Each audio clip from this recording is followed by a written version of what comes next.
சீனாய் மலை என்பது தேவன் மனிதனோடு பேசிய இடம். ஆனால் கல்வாரி மலை என்பது மனிதன் தேவனோடு பேசிய இடம். நீ ஒரு பாவி என்பது நற்செய்தி அல்ல, உன் பாவங்களுக்கு சிலுவையிலே கரையம் கொடுக்கப்பட்டது என்பது நற்செய்தி. புதிய ஏற்பாட்டு செய்தி செய் என்பதல்ல, புதிய ஏற்பாட்டு செய்தி முடிந்தது என்பது. புதிய ஏற்பாட்டு செய்தி செய் என்பது அல்ல, புதிய ஏற்பாட்டு செய்தி செய்து முடித்ததை பெற்றுக்கொள் என்பது. செய்து முடித்ததை பெற்றுக்கொள் என்பதுதான் புதிய ஏற்பாட்டு செய்தி.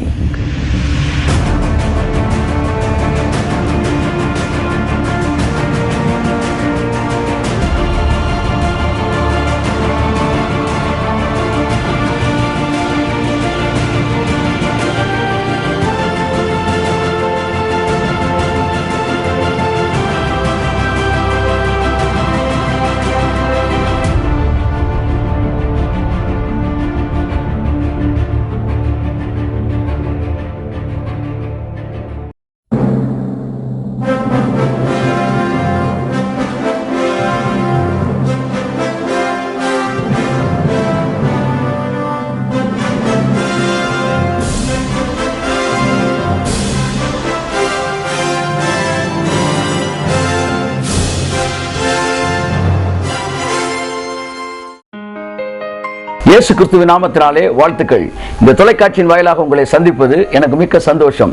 என் அன்புக்குரியவர்களே, கடந்த வார செய்திகள் உங்களில் அநேகருக்கு ஆசீர்வாதமாய் இருந்ததற்காகவும் அநேகருடைய மனக்கண்களை திறந்ததற்காகவும் நான் கர்த்தருக்கு நன்றி சொல்லுகிறேன். எல்லா மார்க்கங்களுக்கும் கிறிஸ்தவத்திற்கும் இரண்டு எழுத்துதான் வித்தியாசம். எல்லா மார்க்கங்களும் கடவுளை அடைவதற்கு நீ இதை செய்ய வேண்டும், அதை செய்ய வேண்டும் என்று இடைவிடாமல் போதிக்கிறது. நீங்கள் ஆசீர்வதிக்கப்பட வேண்டும் என்றால் நீங்கள் இதை செய்ய வேண்டும், உங்களுக்கு வேலை கிடைக்க வேண்டும் என்றால் நீங்கள் இதை செய்ய வேண்டும், நீங்கள் கடவுளை திருப்திப்படுத்த வேண்டும் என்றால் இதை செய்ய வேண்டும் என்று எல்லா மார்க்கங்களும் போதிக்கிறது. ஆனால் கிறிஸ்துவமோ, நாம் எதையெல்லாம் செய்தால் கடவுளிடமிருந்து ஒன்றை பெற்றுக்கொள்ள வேண்டுமோ அதையெல்லாம் நம் பெயரிலே நமக்காக இயேசு செய்து முடித்தார் என்பதில் தான் கிறிஸ்தவம் இருக்கிறது. என் அன்புக்குரியவர்களே, எல்லா மார்க்கங்களும் டூ என்று சொல்கிறது, இயேசு கிறிஸ்து டன் என்று சொன்னார். இந்த ரெண்டு எழுத்தில் தான் கிறிஸ்தவம் தனித்து நிற்கிறது. நீங்கள் செய்ய வேண்டியதை உங்கள் பெயருக்காக இயேசு கிறிஸ்து சிலுவையிலே செய்து முடித்தார் என்பதே புதிய ஏற்பாட்டின் செய்தியாக இருக்கிறது. என் அன்புக்குரியவர்களே, it is done. That is the gospel of New Testament. இயேசு சொன்னார், இந்த சுவிசேஷத்தை உலகமெங்கும் போய் சொல்லுங்கள். கடவுளை திருப்திப்படுத்துவதற்கு மனுக்குலம் என்ன செய்ய வேண்டுமோ அதையெல்லாம் மனுக்குலத்தின் சார்பாக நான் சிலுவையிலே செய்து முடித்தேன் என்கிற இந்த நற்செய்தியை உலகமெங்கிலும் போய் சொல்லுங்கள். இனி மனிதன் கடவுளை அடைவதற்கு பல கடுமையான முறைகளை பின்பற்ற வேண்டியதில்லை. இனி கடவுளிடம் ஒன்றை பெற்றுக்கொள்வதற்கு மனிதன் ஒன்றை செய்ய வேண்டியதில்லை. அவன் பெயரிலே நான் செய்து முடித்தபடினாலே என்னுடைய நாமத்தில் இனி அவன் பிதாவினிடத்தில் எதை வேண்டும் என்றாலும் பெற்றுக்கொள்ளலாம் என்கிற மிகப்பெரிய ஒரு நற்செய்தியை இயேசு கிறிஸ்து கல்வாரி சிலுவையிலே செய்து முடித்து அவர் உயிரோடு எழுந்த போது இந்த செய்தியை போய் சொல்லுங்கள் என்று சொன்னார். புதிய ஏற்பாட்டின் செய்தி ஜனங்களை பார்த்து இதை செய்யுங்கள் என்பதல்ல, இயேசு செய்து முடித்ததை பெற்றுக்கொள்ளுங்கள் என்பதுதான். என் அன்புக்குரியவர்களே, பழைய ஏற்பாடு டூ என்கிற வார்த்தையை தான் மறுபடி சொல்லுகிறது. இந்த பழைய ஏற்பாடு சீனாய் மலையிலே ஸ்தாபிக்கப்பட்டது.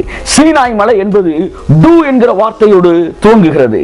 கொலை செய்யாதிருப்பாயாக, விபச்சாரம் செய்யாதிருப்பாயாக, களவு செய்யாதிருப்பாயாக, பொய் சாட்சி சொல்லாதிருப்பாயாக என்கிற பல கட்டளைகளை டூ நாட் என்று மனுக்குலத்திற்கு தேவன் எழுதி கொடுத்த கட்டளைகள் சீனாய் மலையிலே கொடுக்கப்பட்டது. சீனாய் மலை டூ என்கிற சத்தத்தோடு ஆரம்பமாகிறது. ஆனால் கல்வாரி மலை, இயேசு சிலுவையில் அறையப்பட்ட கல்வாரி மலையோ இட் இஸ் டன் என்கிற சத்தத்தோடு அது துவங்குகிறது. என் அன்புக்குரியவர்களே, சீனாய் மலை என்பது தேவன் மனிதனோடு பேசிய இடம். ஆனால் கல்வாரி மலை என்பது மனிதன் தேவனோடு பேசிய இடம். சீனாய் மலையிலே தேவன் டூ என்று சொன்னார் மனிதனை பார்த்து. கல்வாரி மலையிலே மனுக்குமாரனாய் இயேசு கிறிஸ்து கடவுளை பார்த்து இட் இஸ் டன் என்று சொன்னார். புரிவது போல் சொல்லுகிறேன். சீனாய் மலையிலே ஒரு ஆசிரியர் மாணவனிடத்தில் வீட்டு பாடத்தை கொடுத்தது போல தேவனாகிய கர்த்தர் மனுக்குலத்திற்கு இதையெல்லாம் செய்து முடியுங்கள் என்று கொடுத்தார். கல்வாரி மலையிலே அந்த வீட்டு பாடத்தை வெற்றிகரமாய் எழுதி முடித்த ஒரு மாணவன் சமர்ப்பிப்பது போல, ஆசிரியரிடம் சமர்ப்பிப்பது போல மனுக்குலத்தின் சார்பாக இட் இஸ் டன், கலாஸ் என்கிற வார்த்தையை இயேசு சொல்லி முடிந்தது என்று சொன்னார். அதுதான் சந்தோஷமான செய்தி. சீனாய் மலையிலே பெற்றுக்கொண்ட கட்டளைகள் அல்ல, கல்வாரி மலையிலே முடித்து ஒப்புவிக்கப்பட்ட அந்த செய்திதான், முடிந்தது என்கிற செய்திதான் கிறிஸ்தவத்தின் ஆணிவேராய் இருக்கிறது. என் அன்புக்குரியவர்களே, டூ என்று பிரசங்கிக்கிறவர்கள் எல்லாம் யூத மதத்தை தான் பிரசங்கிக்கிறார்கள். யாரெல்லாம் டன் என்று பிரசங்கிக்கிறார்களோ அவர்களே கிறிஸ்தவத்தை பிரசங்கிக்கிறவர்களாக இருக்கிறார்கள். செய் என்று சொல்லுகிறவர்கள் யூதர்கள், யூத மதம். என் அன்புக்குரியவர்களே, இன்றைக்கு செய்யுங்கள் என்கிற பிரசங்கத்தை நீங்கள் கேட்பீர்கள் என்றால் அது கிறிஸ்தவத்தின் செய்தி அல்ல, அது யூத மதத்தின் செய்தி. ஆனால் முடிந்தது என்கிற பிரசங்கமே கிறிஸ்தவத்தின் செய்தியாக இருக்கிறது. 100 பேரை ஒரு மனிதன் ஒரு உணவகத்துக்கு அழைத்து சென்று அந்த 100 பேருக்கும் அன்றைய மதிய உணவை வாங்கி கொடுக்கிறான் என்றால் எப்படி எல்லாருடைய கட்டணத்தையும் சேர்த்து அந்த ஒரு மனிதன் செலுத்தி தீர்க்கிறானோ அப்படி மொத்த மனுக்குலம் செய்த பாவங்களுக்கு செலுத்த வேண்டிய கிரயத்தை இயேசு சிலுவையிலே செலுத்தி தீர்த்தார் என்பதுதான் நற்செய்தி. ஆகவே முடிந்தது, செலுத்த வேண்டிய கிரயம் செலுத்தி முடிக்கப்பட்டது. உங்கள் சார்பிலே ஒரு ஜெபத்திற்கு பதில் வாங்குவதற்கு நீங்கள் என்ன நீதியை பிதாவினிடத்தில் நீங்கள் கொடுக்க வேண்டுமோ அந்த நீதியை உங்கள் பெயருக்கு இயேசு செலுத்தி தீர்த்தார். ஆகையால் இனி நீங்கள் உங்கள் சுய நீதியில் வர வேண்டிய அவசியம் இல்லை. இயேசு செய்து முடித்ததிலே நீங்கள் கடந்து பிதாவினிடத்தில் வரலாம். இதுதான் நல்ல செய்தி. இந்த நல்ல செய்தியை பிரசங்கிப்பதற்குத்தான் புதிய ஏற்பாட்டு பிரசங்கிகளை தேவன் அழைத்திருக்கிறார். ஆனால் ஒரு வருந்தத்தக்க சம்பவம், இந்த புதிய ஏற்பாட்டு பிரசங்கிகள் முடிந்தது என்பதை பிரசங்கிக்காமல் செய்யுங்கள் என்று சொல்லுகிற யூத மதத்தை பிரசங்கித்துக் கொண்டிருக்கிறார்கள். எப்படி அத்தனை பேர் உணவிற்கும் சேர்த்து ஒரு மனிதன் கட்டணத்தை செலுத்தி தீர்த்தானோ அப்படியே நாம் அத்தனை பேருடைய பாவத்திற்கும் சேர்த்து சிலுவையிலே அவர் செலுத்தி தீர்த்தார். இதைத்தான் ஏசாயா 53 அதிகாரம் 6 வசனம் சொல்லுகிறது. அவர்தாமே நம்முடைய அக்கிரமங்கள் எல்லாவற்றையும் அவர் மேல் விழ பண்ணினார். He paid the price. இயேசு கிறிஸ்து கிரயத்தை செலுத்தினார் என்பதே சுவிசேஷத்தின் மையமாயிருக்கிறது, கிறிஸ்தவத்தின் அச்சாணியாயிருக்கிறது. அவர் செலுத்தி தீர்த்தார். He paid the price, completely completed. It is perfectly perfected. என் அன்புக்குரியவர்களே, கடவுளை மனிதன் அடைவதற்கு எதை செய்ய வேண்டுமோ அதை மனிதன் சார்பாக ஒருவர் செய்து முடித்தார். அவர் வழியை போதிக்கவில்லை, அவரே வழியாக வந்து நின்றார். ஆகவே அவரின் வழியாக நீங்கள் கடவுளை அடையலாம். என்னுடைய செய்தி இங்கே கடவுள் யார் என்பது அல்ல, கடவுள் யார் என்பது என்னுடைய பிரசங்கம் அல்ல. அவரை அடைவதற்கான ஒரே வழி கர்த்தராகிய இயேசு கிறிஸ்துவே என்பது என்னுடைய பிரசங்கமாயிருக்கிறது. பிதாவாகிய தேவன் முழு கட்டளைகளையும் பழைய ஏற்பாட்டிலே கொடுத்தார். ஆனால் 4000 வருஷமாக ஒரு மனிதனாலும் அந்த கட்டளைகளை நிறைவேற்ற முடியவில்லை. மனிதன் தோற்று போனான். வேதம் சொல்லுகிறது ஒருவனாகிலும் நீதிமான் இல்லை என்பது. பின்பு பிதாவாகிய தேவன் மனிதகுலத்தின் சார்பாக இதை எல்லாவற்றையும் செய்து முடிப்பதற்காக தன் சொந்த குமாரனை இந்த பூமிக்கு அனுப்பினார். அவர் வந்து நம் அத்தனை பேர் சார்பாக அதை செய்து முடித்தார். என் அன்புக்குரியவர்களே, ஒரு நாட்டின் சார்பாக ஒரு குத்துச்சண்டையிலே சர்வதேச நாடுகளின் மத்தியிலே போட்டிகளிலே கலந்து கொள்கிற ஒரு மனுஷன் இந்திய நாட்டின் சார்பாக குத்துச்சண்டையிலே கலந்து கொண்டு அங்கே இந்திய நாட்டின் சார்பாக வெற்றி பெற்றான் என்றால் வெற்றி பெற்றது அந்த மனிதன் அல்ல, ஒட்டுமொத்த இந்தியாவே வெற்றி பெற்றது என்பதுதான் செய்தி. அப்படித்தான் மனுக்குலத்தின் சார்பாக இயேசு சிலுவையிலே ஜெயித்த போது இயேசு அங்கே ஜெயிக்கவில்லை, ஒட்டுமொத்த மனுக்குலமும் அங்கே ஜெயித்தது. யாரெல்லாம் அந்த இயேசுவின் நிழலுக்குள் வருகிறார்களோ அத்தனை பேருக்கும் அந்த வெற்றி இலவசமாய் கொடுக்கப்படுகிறது என்பதுதான் செய்தி. எல்லா மார்க்கத்தை போலவே யூத மார்க்கமும் தோற்று போன ஒரு மார்க்கம். கடவுளை திருப்திப்படுத்துவதற்கு முயற்சி செய்து முடியாமல் தோற்று போன ஒரு மார்க்கம். என் அன்புக்குரியவர்களே, எந்த மார்க்கமாய் இருந்தாலும் கடவுளை திருப்திப்படுத்துவதற்காகத்தான் அது முயற்சி எடுக்கிறது. ஆனால் ஒன்றை புரிந்து கொள்ளுங்கள், சர்வ வல்லமையுள்ள தேவனை மனிதன் திருப்திப்படுத்த நினைப்பது என்பது முடியாத ஒரு காரியம். சிறந்த ஒருவர் தான் திருப்திப்படுத்த முடியும். ஆகையால் மனுக்குலத்திலிருந்து ஒருவனும் பிதாவை திருப்திப்படுத்த முடியாதபடியினால் அவரே தன் சொந்த குமாரனை மனுக்குலத்திற்குள்ளே மனுஷனாக அவதரிக்க செய்தார். அந்த மனுஷனாக அவதரித்த அந்த கர்த்தராகிய இயேசு கிறிஸ்து மொத்த மனுக்குலத்தின் சார்பாக பிதாவை திருப்திப்படுத்தினார். மனதிலே சத்துருவாயிருந்த நம்மை பிதாவிற்கு சிநேகிதர்களாய் மாற்றினார், பிதாவிற்கு அன்புடையவர்களாய் மாற்றினார். பலவித நியாய பிரமாணங்களினாலே செய்ய முடியாததை, மனிதன் செய்ய முடியாததை தேவனே செய்யும்படிக்கு தன் சொந்த குமாரனை அனுப்பினார். இதைத்தான் ரோமர் 8 அதிகாரம் 3 வசனம் சொல்கிறது. நியாய பிரமாணம் செய்யக்கூடாததை, அதாவது கட்டளைகள், இதன் மூலமா இப்படி செய்ய வேண்டும், அப்படி செய்ய வேண்டும், அப்படி செய்தால் கடவுளை திருப்திப்படுத்தலாம், இப்படி செய்தால் கடவுளை திருப்திப்படுத்தலாம் என்று உங்களுக்கு பலவிதமான வழிமுறைகள் உங்களுக்கு கொடுக்கப்படுகிறது என்றால் அந்த வழிமுறைகள் தான் நியாயப்பிரமாணம். அந்த methods are the laws. அந்த வழிமுறைகள் தான் நியாயப்பிரமாணம். அந்த நியாயப்பிரமாணம் செய்யக்கூடாததை, அந்த வழிமுறைகள் செய்யக்கூடாததை தேவனே செய்யும்படிக்கு தன் சொந்த குமாரனை பாவ மாம்சத்தின் சாயலாகவும் பாவத்தை போக்கும் பலியாகவும் அவர் நமக்காக பூமியிலே பிறக்க செய்தார். இவர் நமக்காய் சகலத்தையும் செய்து முடித்தார். அவர் முடித்தார். இனி தேவனிடத்திலே நீங்கள் அவரை திருப்திப்படுத்த கடுமையான வழிமுறைகளை நீங்கள் பின்பற்ற வேண்டிய அவசியமில்லை. இயேசு கிறிஸ்துவின் நாமத்தினாலே நீங்கள் பிதாவை அடைய எளிமையான ஒரு வழியை பிதா உங்களுக்கு ஏற்படுத்தி இருக்கிறார். அந்த வழிதான் கர்த்தராகிய இயேசு கிறிஸ்து. ஆகையால் தான் இயேசு சொன்னார், நானே வழியும் சத்தியமும் ஜீவனுமாய் இருக்கிறேன் என்று சொன்னார்.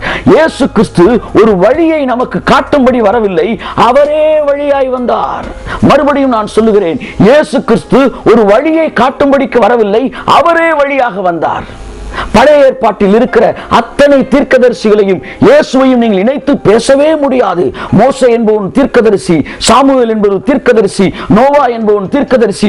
உண்மைதான், அவர்கள் எல்லோரும் வழிகளை காட்டினார்கள். ஆனால் இயேசுவோ தீர்க்கதரிசி அல்ல, அவர் தேவனுடைய சொந்த குமாரன்.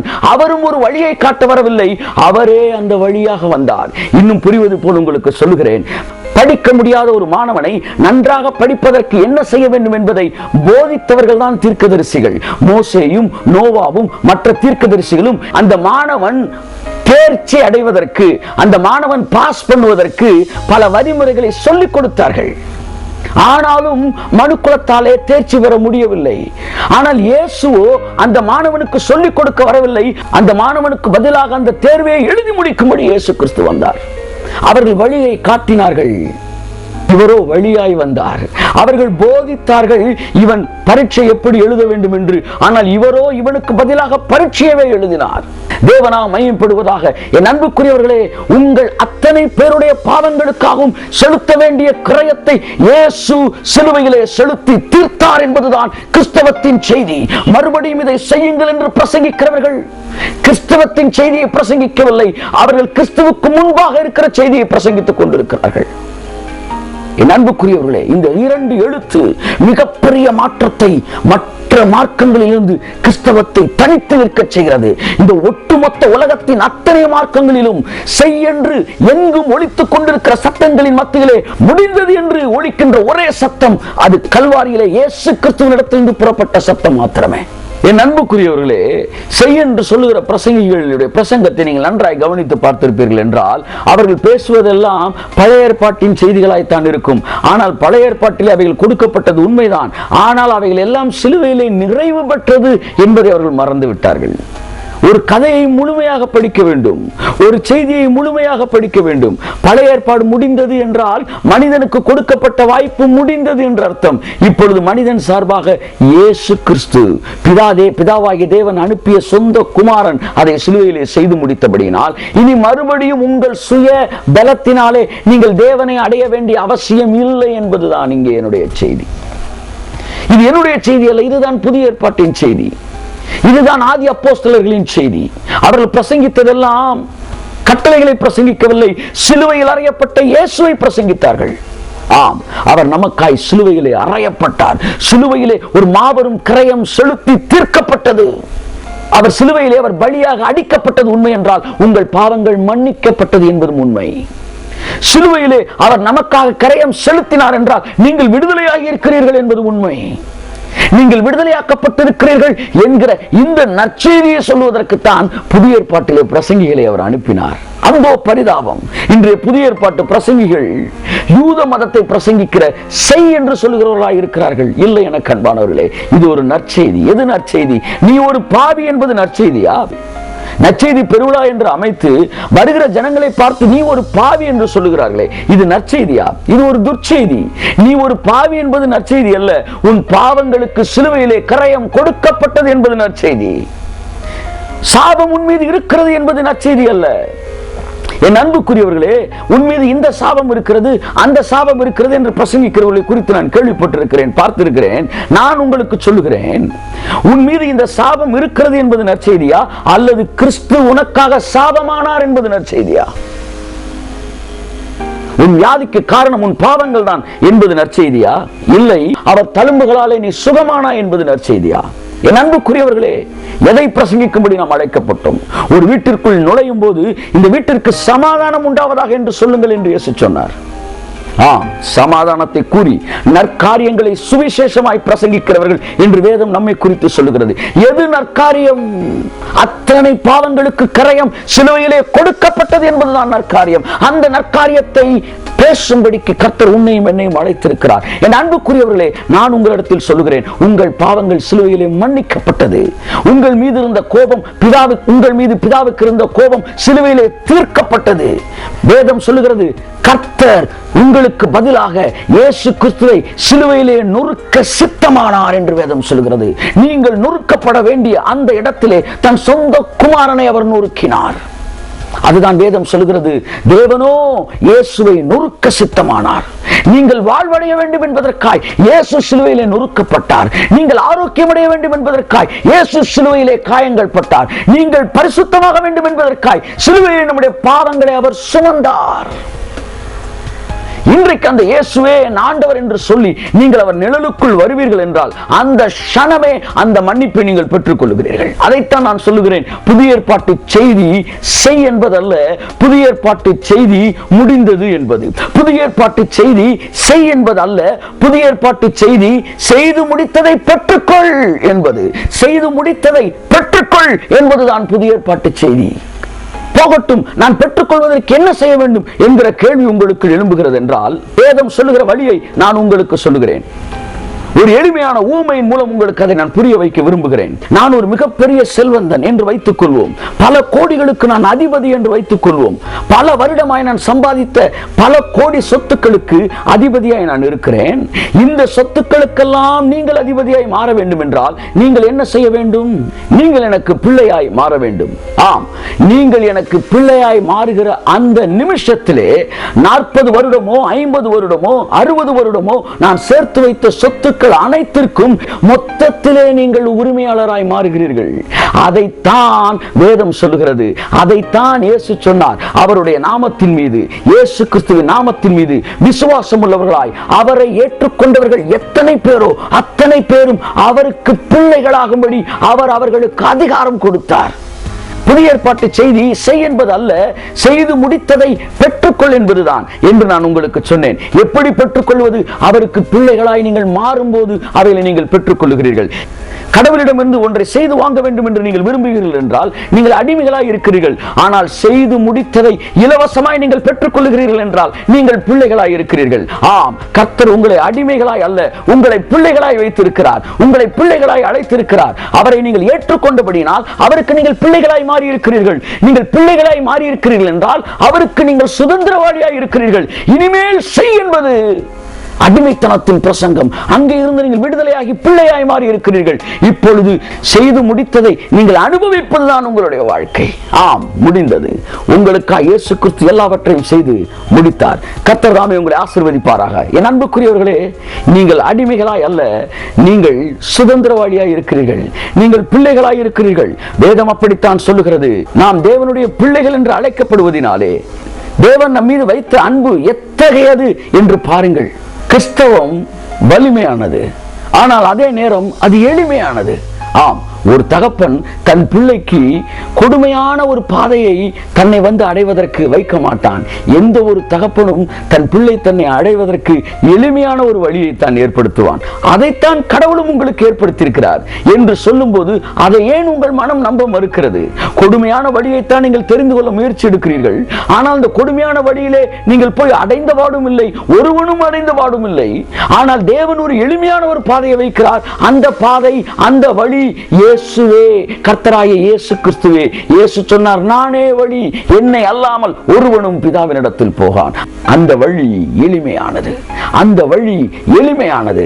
அதைத்தான் பிதா நமக்காய் வைத்திருக்கிறார். கிறிஸ்தவம் எளிமையானதுதான், ஆனால் அதை பிரசங்கிக்கிறவர்களால் தான் அது கடுமையானதாய் மாற்றப்படுகிறது என்று உலக புகழ் பெற்ற பிரசங்கி D.L. மூடி சொன்னார். ஆம், Christianity is a very easy way, but it is made complicated by the preachers only. இன்றைக்கு பிரசங்கிக்கிறவர்கள் தான் கிறிஸ்தவத்தை கடுமையானதாய் மாற்றுகிறார்கள். எங்கு திரும்பினாலும் நீ இதை செய்ய வேண்டும், அதை செய்ய வேண்டும் என்கிற பிரசங்கங்கள் தான். ஆனால் இவைகளின் மத்தியிலே ஒரு நற்செய்தி உங்களுக்கு புறப்பட்டு வருகிறது.